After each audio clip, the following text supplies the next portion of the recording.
Of all the things you can do with fractions, multiplying them is by far the most straightforward. There is no common denominator to find, just two simple steps. Multiplying fractions simply means finding a fraction of another fraction.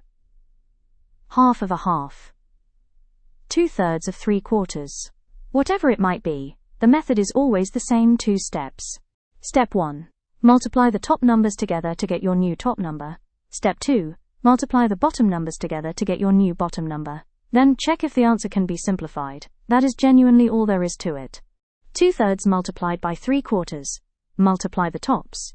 2 times 3 gives 6. Multiply the bottoms.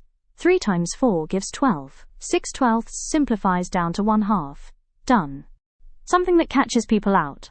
When you multiply fractions, the answer is smaller than both fractions you started with. This makes sense when you think about it. You are not finding all of something. You are finding a part of a part. Half of a pizza is less than the whole. 2/3 of that half is even less.